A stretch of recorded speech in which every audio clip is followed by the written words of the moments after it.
Hi, and thank you for joining me today. This video is a beginner's guide to VO2 Max. So, what is it, how to find yours, and how you can use it to get more out of your training for less effort. Hi, I'm Christian, a holistic health and performance coach from Thrive Holistic Health. So, let's get into VO2 Max. VO2 max is the maximum rate of oxygen consumption measured during exercise. The name is derived from V for volume, O2 for oxygen, and max for maximum. The measurement of VO2 max provides a value of endurance fitness. Maximal oxygen consumption reflects cardiorespiratory fitness and endurance capacity in exercise performance. Elite athletes such as competitive distance runners or Olympic cross-country skiers can achieve VO2 max values exceeding 90. But for us mere mortals like you and me, a submaximal test is a much better place to start. Oxygen is a critical ingredient in the respiratory process and is involved in breathing as you exercise. You breathe in oxygen, your lungs absorb it and turn it into energy called adenosine triphosphate or ATP. ATP powers your cells and helps release the carbon dioxide, CO2, that's created during your respiratory process when you exhale. Now, the greater your VO2 max, the more oxygen your body can consume and the more effectively your body can use that oxygen to generate the maximum amount of ATP energy. This means that your body can better handle aerobic fitness activities that require a lot of oxygen intake, like running, swimming, cycling, and other types of endurance activities. VO2 max scores can be a good predictor of your athletic performance and used as a marker to work at the appropriate training zone specific to your sport or activity. Okay, so let's look at how VO2 max is measured. Typically, VO2 max tests are conducted in a medical facility like a lab, hospital, or with a specialist fitness team. With the advent of new technology, many smartwatches and biometric data devices, you can easily perform submaximal exercise tests on yourself to determine your theoretical VO2 max. So I currently use a Garmin Fenix 6. It's pretty accurate in determining VO2 max with an estimated 95% accuracy. Now, establishing your VO2 max gives a really good indicator of where to set the intensity when beginning a new training program, how you're progressing through that training program, and to set a VO2 max target required for achieving your specific goals. How to test for VO2 max. I would recommend employing a submaximal VO2 test for safety purposes. This means that you're not going to be pushed to your limit, especially if you're just starting out and maybe a little deconditioned. This test that we use is the 1 mile jog. There are many others, but I find this a great place for beginners to start. It's quick and easy to reproduce and doesn't push you to the limit, so it's pretty safe for most people. Now, reliability is important in order to track training-induced changes. So your testing should be repeatable under the same circumstances and environment, and try to control as many of the variables as you can. So when testing for VO2 max, we want to make the test as reliable as possible. So this means that you need to follow the advice to make sure that you use the same parameters and conditions so that this will make it more accurate. For example, if you're doing the test for the first time and you've had a late night perhaps and feel stressed, it's 7 a.m. and you're now doing your treadmill test as opposed to having had a lie in at the weekend and doing the test mid-morning. We want to make sure that the conditions are as close as possible to get reliable results. So also remember that we want to avoid any stimulants 3 hours before the test as well. Things like nicotine, caffeine, energy drinks. So it's best to use a treadmill indoors for the 1 mile test and use the same treadmill for subsequent testing.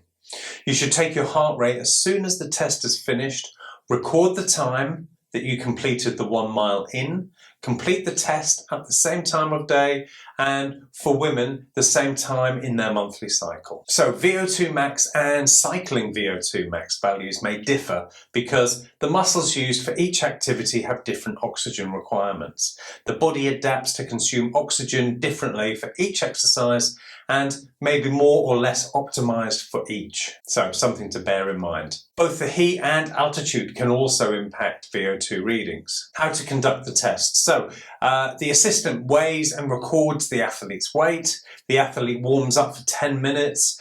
Then the assistant gives the command go, starts the stopwatch, and the athlete commences the test. The athlete jogs 1 mile at a relaxed, steady pace, making sure that they take longer than 8 minutes for males or more than 9 minutes for females. Then the assistant stops the stopwatch when the athlete completes 1 mile, records the time, and immediately records the heart rate. So once we have all that data, we can then look at the algorithm to calculate your VO2 max. So for male athletes, the VO2 max calculation is as follows. So we've got the 108.844 minus 0.1636 times weight, minus 1.438 times time, minus 0.1928 times heart rate. For female athletes, you do exactly the same using the following equation. Now, if you can't be bothered to do the maths, don't worry, there's a link in the description below where it's all done for you. Just plug in your data and that will equal your VO2 max score. Now, in this table here, you can see where you rank, and remember, it doesn't matter where you start at, it's where you end up that really counts after you've done all the hard work and the training. Now, the next thing we need to look at is heart rate training zones. So now you know your VO2 max, your fitness score. We now need to work out what training zone is most applicable to you and your event. Each heart rate zone has a unique impact on the body while training by focusing different workouts in different zones. You can create a well-rounded training regime that helps you gain strength, endurance, power, and other benefits. In general, the lower zones are best for warm-up and recovery, while the higher zones lead to improvements. So let's run through the zones. Zone 1, warm-up, 50 to 60% of maximum heart rate. Training in Zone 1 feels like a relaxed, easy pace with rhythmic breathing. It improves your heart's ability to pump blood and your muscles' ability to use oxygen. Walking is a typical Zone 1 exercise. Zone 2, easy, 60 to 70% of maximum heart rate training. In Zone 2, it is a comfortable pace where you're breathing more deeply but can still hold a conversation. It's good for recovery, and basic cardiovascular training like jogging typically fits into Zone 2. Zone 3, aerobic, 70 to 80% of maximum heart rate training zone. So in Zone 3, training is done at a moderate pace where it's more difficult to hold a conversation. This strengthens your lungs and heart for more endurance. Easy running is done in Zone 3. Zone 4, threshold, 80 to 90% of maximum heart rate. In Zone 4, you're moving at a fast, almost uncomfortable pace with forceful breathing. It improves anaerobic capacity and lactate threshold. Fast runs fall into Zone 4. Zone 5, maximum, 90 to 100% of maximum heart rate when you reach Zone 5. You typically are at a sprint pace that is difficult to sustain for long periods. Breathing is laboured. Zone 5 training builds power as well as anaerobic and muscular endurance. So having a working knowledge of your VO2 max is important. So here's an example. I'll be doing the coast to coast across Scotland, which is 105 miles over 2 days. And in this event, the average time is about 7 hours of exercise per day for 2 days, right? So 25% is running and 75% is cycling. Firstly, I need to understand what training zone I'm going to be spending most of that event in. Makes sense, right? So that's going to be, for me, Zone 3, green zone, which is aerobic training. Then also dipping into Zone 4, which is threshold training, orange, as there's a significant amount of elevation within the event. Now, I want to spend as little time as possible in the red zone, as it saps your energy reserves massively. And if you're exercising for 7 hours per day in the event, then you really need to utilise your available energy sparingly. Now, as you can see here, data from one of my training sessions shows about 84% in the low zones and 16% in the threshold zone, which for me is a balanced training session. Now, let's be clear, I'm doing this just to finish the event, not for time, although there is a time limit and I really don't want to be swept up in the broom wagon. Now, my training needs to focus in and around these two zones. So for me to do long distance runs and bike rides in zone 3 to train this energy system is appropriate for this event. Now, if I trained in zone 4 or 5 with regular frequency or for long periods of time, it's not appropriate for this event or for longevity and performance. It's a no pain, no gain scenario, which is really an old school approach to training. A more modern way of thinking is to train more holistically, so that you base about 85% of your training in the green zone and only occasionally dip into the orange threshold or red zones. The thinking behind this comes from years of analysis from the world's most successful endurance athletes. This means that the total training load and amount of stress on your body is reduced. It's what's termed as jump miles.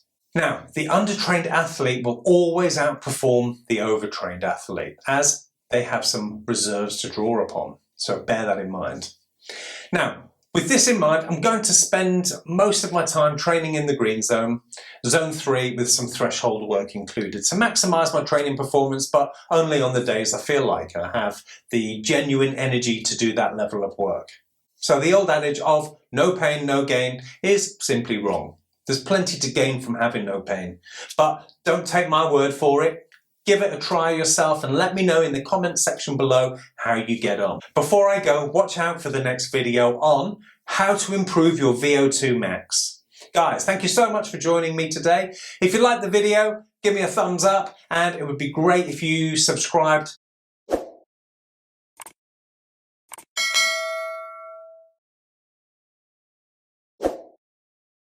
So until next time, stay healthy.